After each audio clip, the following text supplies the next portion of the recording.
Hello friends, BPSC TRE 2.0 की cut off के बारे में हम इस वीडियो में बात करने वाले हैं। 6 to 8, 9, 10th मेल फीमेल सभी के बारे में बात करेंगे कि कट ऑफ आपकी कितनी जाने वाली है और कुछ स्टूडेंट्स यहां से बाहर होने वाले हैं। बाहर होने वाले स्टूडेंट कौन है वो भी मैं आपको बताऊंगी। साथ ही फ्रेंड्स, डॉक्यूमेंट वेरिफिकेशन को लेकर एक इम्पॉर्टेंट अपडेट है, वो भी आपको जाननी ज़रूरी है। तो सारी चीज़ें डिटेल में समझेंगे फ्रेंड्स। तो चलिए स्टार्ट करते हैं। देखिए फ्रेंड्स, जैसा कि आप जानते हैं आपकी आंसर की आ चुकी है। 6 to 8, 9, 10 सभी की आंसर कीज़ आपकी आ चुकी हैं। बट हाँ, एग्ज़ाम आपके होने हैं 15 दिसंबर तक। 2 पेपर और बचे हैं, उसके बाद आपके एग्ज़ाम जो है कंप्लीट हो जाएंगे। पीआरटी और 11-12 का बचा है, बाकी सबका हो गया है। तो देखिए आंसर की आई होप आप लोगों ने मैच कर ली होगी। मैंने भी आपको सारे एनालिसिस करवाए थे सारे सब्जेक्ट्स के, और आपने देखा होगा आंसर की में काफ़ी सारे क्वेश्चंस के आंसर जो है गलत भी दिए थे। ठीक है, कट ऑफ जानने से पहले आप लोग ये चीज़ जान लीजिए, आज आपकी लास्ट डेट है क्वेश्चन को चैलेंज करने की, यानी कि ऑब्जेक्शन करने की। कहने का मतलब है, एक नोटिस निकाला था अतुल प्रसाद जी ने, जो मैंने आप लोगों के साथ शेयर भी किया था ऑफिशियल, कि अगर आपको लग रहा है कि आप जो आंसर उन्होंने आंसर की में डाला है वो गलत है, तो उस क्वेश्चन के लिए आप ऑब्जेक्शन कर सकते हैं। और ऑब्जेक्शन करने का आपको कोई भी फ़ी पेमेंट नहीं करना है। और 11 दिसंबर से 13 दिसंबर का आपको टाइम मिला था, आज 13 दिसंबर है, लास्ट डे है। तो आज आप लोग आवेदन ऑब्जेक्शन के लिए आवेदन कर लीजिएगा।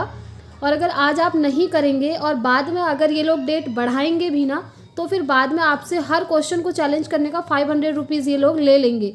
इसलिए अगर करना है तो आप लोग आज ही कर लीजिएगा। ठीक है, तो चलिए अब हम बात कर लेते हैं कट ऑफ के ऊपर। देखिए फ्रेंड्स, जो कट ऑफ होती है ना आपकी, वो कुछ फैक्टर्स पर डिपेंड करती है। सबसे पहला इस चीज़ पर डिपेंड करती है कि कितने पदों की संख्याएं हैं, यानी कि नंबर ऑफ़ वैकेंसीज़ पर डिपेंड करती है। दूसरा ये डिपेंड करती है कितने स्टूडेंट्स ने एग्ज़ाम दिया है।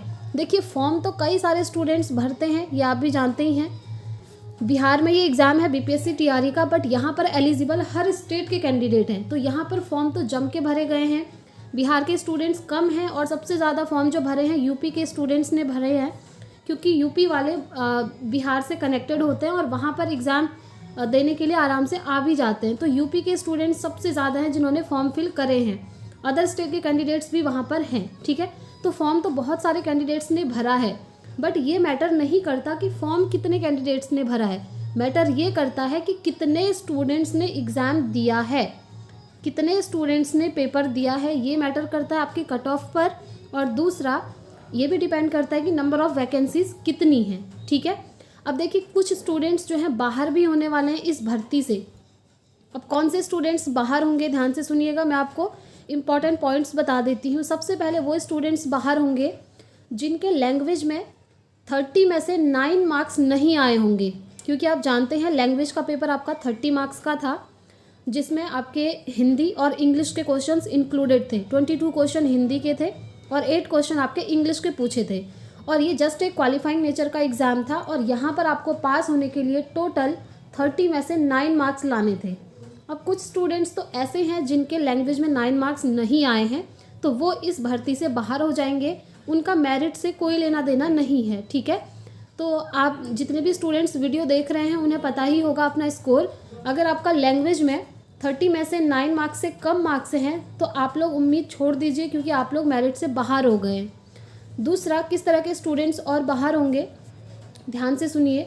कुछ स्टूडेंट्स ऐसे भी हैं जिन्होंने 6 to 8, 9, 10th और 11-12 तीनों में ही फॉर्म फिल किया है।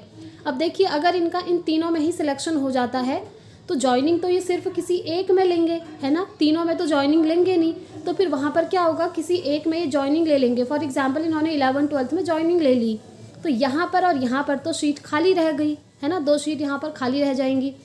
तो ये चीज़ हो गई कि इस तरीके से सीट यहाँ पर खाली हो जाएंगी। अब देखिए, अब मेन जो आपकी कट ऑफ है ना फ्रेंड्स, वो आपकी उठेगी 120 से, 120 नंबर से। ऐसा क्यों? देखिए ऐसा क्यों, इसका रीज़न मैं आपको बताती हूँ। ऐसा इसलिए क्योंकि पेपर आपका था 150 मार्क्स का, जिसमें से 30 मार्क्स का आपका लैंग्वेज का हो गया। इसका मेरिट से कोई लेना देना नहीं है, इससे मेरिट नहीं बनेगी। ठीक है, और फिर बचे हुए 120 मार्क्स जो हैं, इनसे आपकी कट ऑफ बनेगी, मेरिट बनेगी। ठीक है, 120 नंबर से, इसीलिए मैंने आपको बोला 120 मार्क्स से आपकी कट ऑफ उठेगी। अब देखिए आपके सामने स्क्रीन पर दिख रहा होगा, यहाँ पर नंबर ऑफ़ वैकेंसीज़ की डिटेल है, ये जाननी आपको ज़रूरी है। ठीक है, हम 6 to 8 9 10 दोनों की बात करेंगे। सबसे पहले देखिए ये 6 to 8 का है, मध्य विद्यालय 6 to 8 विद्यालय अध्यापकों के लिए कुल पद कितने हैं? 31,982। ठीक है, टोटल पद इतने हैं। इसमें भी सब्जेक्ट वाइज सभी का दिया है, मैथ साइंस का दिया है। और हाँ, काफ़ी सारे स्टूडेंट्स तो कंफ्यूज भी हो रहे हैं कि मैथ्स का अलग और साइंस का अलग जाएगा क्या? जी नहीं, आपका मैथ्स और साइंस का पेपर इंक्लूड होकर के आता है ना। आपने देखा होगा मैथ साइंस के क्वेश्चन एक साथ ही रहते हैं, एक ही पेपर होता है। ये जो साइंस के स्टूडेंट्स होते हैं उन्हें मैथ के क्वेश्चन भी सॉल्व करने ही होते हैं। तो मैथ साइंस का एक ही पेपर था, एक ही कट ऑफ जाने वाली है। दूसरा है SST सोशल साइंस, थर्ड है हिंदी, फिर है अंग्रेजी, संस्कृत, उर्दू। ठीक है, इतने सब्जेक्ट्स हैं 6 to 8 में। अब देखिए यहाँ पर मैथ्स और साइंस में मेल कैंडिडेट के टोटल पद हैं 5,850 और फीमेल कैंडिडेट के टोटल पद हैं 5,608। अब ये जो पद हैं ये भी अलग अलग डिवाइडेड हैं, अलग अलग कैटेगरीज में। जैसे मेल कैंडिडेट अनारक्षित में हैं 2,272, EWS में है 580, अत्यंत पिछड़ा वर्ग में है 1,018, पिछड़ा वर्ग में है 678, अनुसूचित जाति में 907 हैं, अनुसूचित जनजाति में 54 है, और इसी तरीके से पिछड़े वर्ग की महिला RF में है 341। ठीक है, इस तरीके से ये कैटेगरीज में जो है पोस्ट डिवाइडेड हैं। ऐसे ही आपकी जो सामाजिक विज्ञान है इसमें टोटल बता देती हूँ मैं आपको। टोटल मेल कैंडिडेट के पद हैं 4,180 और फीमेल कैंडिडेट के टोटल पद हैं 4,036। ठीक है, नेक्स्ट हिंदी की अगर बात करें तो हिंदी में टोटल पद हैं आपके 1,722 और टोटल फीमेल कैंडिडेट के पद हैं 1,739। फिर अंग्रेजी आता है, अंग्रेजी में मेल कैंडिडेट के टोटल कितने हैं 2,314 और इधर फीमेल कैंडिडेट के टोटल हैं 2,278। फिर हम उर्दू की अगर बात करें तो उर्दू में टोटल पद हैं 941 मेल कैंडिडेट के और फीमेल के 1,004 पद हैं। तो इस तरीके से अगर सारे सब्जेक्ट्स का हम इंक्लूड कर दें तो टोटल आपके मेल कैंडिडेट के पद हैं 16,140 और फीमेल कैंडिडेट के टोटल पद हैं 15,842। ठीक है, अब इतनी पोस्ट हैं आप देखिए, और टोटल हो गई ये मिला करके 31,982। इन पोस्ट पर आपकी ज्वाइनिंग होनी है। यहाँ पर पता चलेगा कि आपकी कितनी कट ऑफ जा रही है, किन स्टूडेंट्स का सिलेक्शन हो रहा है और किन स्टूडेंट्स का नहीं हो रहा है। देखिए मैं आपको 9 10th का भी एक बार दिखा देती हूँ। यहाँ पर दिया है टोटल पोस्ट 9 10th के लिए टोटल पोस्ट है 18,877। इसमें भी सेम हिंदी सब्जेक्ट की अलग पोस्ट है, इंग्लिश की अलग पोस्ट है, सारे सब्जेक्ट्स का दिया है। देखिए विज्ञान की अलग हैं, गणित की अलग हैं, सामाजिक विज्ञान की अलग हैं, संस्कृत की पोस्ट है, उर्दू है, अरबी है, फारसी है, बांग्ला है, ललित कला है, नृत्य है, शारीरिक शिक्षा है, मैथिली है, संगीत है। इस तरीके से आप देखिए 9 10th में भी टोटल इतने सारे सब्जेक्ट्स पर वैकेंसीज निकली हैं और 9 10th में टोटल पद हैं आपके 18,877। ठीक है, अब सबसे पहले मैं आपको 9 10th का बता देती हूँ। देखिए 9 10th में जिन भी स्टूडेंट्स के 70 से 75 के बीच में स्कोर है वो सेफ़ हैं, वो अपने आप को सेफ़ मान सकते हैं। इनका जो कट ऑफ है, कट ऑफ इससे ज़्यादा नहीं जाने वाली, ये कट ऑफ के बीच में आ जाएंगे। ठीक है, और इनका सिलेक्शन हो जाएगा। दूसरा देखिए मैं आपको एक चीज़ और बता दूं कि कुछ स्टूडेंट्स ऐसे होंगे जिनके मार्क्स इक्वल होंगे। फॉर एग्जांपल 2 स्टूडेंट्स के मार्क्स एक जैसे हो गए तो वहाँ पर अब चयन किसका किया जाएगा? तो यहाँ पर फ्रेंड्स टाई ब्रेकर का रूल लगता है। तो उसके अकॉर्डिंग क्या होता है, सबसे पहले उन दोनों स्टूडेंट्स के मार्क्स देखे जाएंगे सब्जेक्ट के, अगर वो बराबर हैं तो उसके बाद लैंग्वेज के मार्क्स देखे जाएंगे उन दोनों के। अगर लैंग्वेज के मार्क्स भी उनके बराबर हैं तो फिर DOB देखी जाएगी, यानी कि डेट ऑफ बर्थ देखा जाएगा उन दोनों स्टूडेंट्स का, और फिर उसके बाद अल्फ़ाबेटिकल नेम के अकॉर्डिंग उनका सिलेक्शन किया जाएगा। ठीक है, नेक्स्ट है DV की हम बात कर लेते हैं, डॉक्यूमेंट वेरिफिकेशन। देखिए डॉक्यूमेंट वेरिफिकेशन आपका बहुत जल्द हो जाएगा, डेट अभी आई तो नहीं है बट आने वाली है फ्रेंड्स, इसीलिए आप लोग अपने सारे डॉक्यूमेंट्स को रेडी रखिए ताकि जैसे ही डॉक्यूमेंट वेरिफिकेशन की डेट आए आप आराम से अपने डॉक्यूमेंट्स को ले जाकर डॉक्यूमेंट वेरिफिकेशन अपना करवा लें। ठीक है, क्योंकि चरित्र प्रमाण पत्र है, इन सबको बनाने में टाइम लग जाता है, इसलिए जिन भी स्टूडेंट्स का इतने के बीच में स्कोर है वो अपना डॉक्यूमेंट्स टाइम से रेडी रखिए। चलिए अब मैं आपको एक बार 6 to 8 में सभी सब्जेक्ट का कट ऑफ लिस्ट दिखा देती हूँ।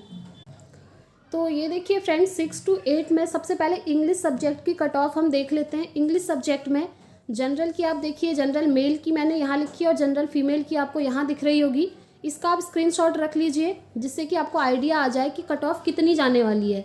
ये मेल कैंडिडेट्स की कट ऑफ है, ये फीमेल कैंडिडेट्स की कट ऑफ है, और ये कैटेगरीज हैं general, OBC, EWS, EBC, SC, ST. ठीक है, चलिए अब हम दूसरे सब्जेक्ट का देख लेते हैं। दूसरा सब्जेक्ट आपका हिंदी आता है 6 to 8 में, तो हिंदी की कट ऑफ कितनी जाएगी? देखिए यहाँ पर कैटेगरीज हैं, ये मेल कैंडिडेट्स की है और ये फीमेल कैंडिडेट्स की है। यहाँ पर आपकी कितनी जाएगी देख सकते हैं आप। जनरल कैटेगरी में कितनी जानी है? OBC, SC, EWS, BC, EBC, SC, ST. ठीक है, ये मेल कैंडिडेट्स की कट ऑफ इतनी जाएगी और फीमेल कैंडिडेट्स की इतनी जाएगी। इसका भी आप स्क्रीनशॉट रख सकते हैं। नेक्स्ट सब्जेक्ट देख लेते हैं फ्रेंड्स। नेक्स्ट आता है 6 to 8 में एसएसटी। एसएसटी में भी देखिए ये सारी कैटेगरीज हैं, ये मेल कैंडिडेट की कट ऑफ है और ये फीमेल कैंडिडेट्स की कट ऑफ है। आप देख सकते हैं अपनी अपनी कैटेगरी के अकॉर्डिंग। जैसे जनरल कैटेगरी में मेल कैंडिडेट्स की जाने वाली है 74 से 75 के बीच में, ओबीसी कैंडिडेट्स की जाएगी 68 से 70 के बीच में, ऐसे ही जनरल फीमेल की जाएगी 70 से 71 के बीच में, ओबीसी की जाएगी 63 से 64 के बीच में। इस तरीके से आप सारी कैटेगरीज का देख सकते हैं। चलिए नेक्स्ट सब्जेक्ट देख लेते हैं। नेक्स्ट आता है फ्रेंड्स आपका साइंस सब्जेक्ट। साइंस में आपकी कट ऑफ देखिए, मेल कैंडिडेट की अलग जाएगी, फीमेल की अलग जाएगी, और यहाँ पर आप देख सकते हैं कितनी जाने वाली है। यहाँ पर आप कैटेगरीज देख लीजिए और यहाँ पर ये मेल कैंडिडेट्स की और ये फीमेल की कैंडिडेट्स की cut off. For example general male candidates की जाएगी 68 से 72 के बीच में और जनरल फीमेल कैंडिडेट्स की जाएगी 65 से 66 के बीच में। इस तरीके से ये सारी कैटेगरीज का मेल फीमेल का आप स्क्रीनशॉट रख लीजिए। इतनी ही आपकी कट ऑफ जाने वाली है, general, OBC, EWS, BC, EBC, SC, ST. ठीक है, अभी भी आप लोगों की कोई क्वेरी है, कोई चीज़ समझ में नहीं आई है तो आप मुझसे कमेंट बॉक्स में पूछ सकते हैं, मैं आपको ज़रूर रिस्पॉन्स करूँगी। और हाँ, एक चीज़ फ्रेंड्स जो कि मैंने ऑब्जर्व करी, काफ़ी सारे स्टूडेंट्स से बात करके, कम्युनिटी पोस्ट में पोल डाल करके और बहुत सारे रिसोर्सेज से मुझे पता चला, काफ़ी टीचर्स से भी बात हुई थी, तो सबसे टफ पेपर हम मान सकते हैं फ्रेंड्स साइंस मैथ्स वालों का आया था। उसके बाद एसएसटी का आया था, उसके बाद इंग्लिश का आया था और उसके बाद हिंदी का आया था। ठीक है, यानी कि इंक्रीजिंग ऑर्डर में था ये। हम कह सकते हैं हिंदी का इजी था, फिर इंग्लिश का थोड़ा टफ था, एसएसटी का थोड़ा टफ था, उसके बाद साइंस मैथ्स का सबसे ज़्यादा टफ था। अब देखिए जिस सब्जेक्ट का सबसे ज़्यादा टफ होगा उसकी कट ऑफ सबसे कम जाएगी, सीधी सी बात है, और जिसका पेपर इजी था उनकी कट ऑफ हाई जाएगी। ठीक है, इस तरीके से आप देख सकते हैं, समझ सकते हैं।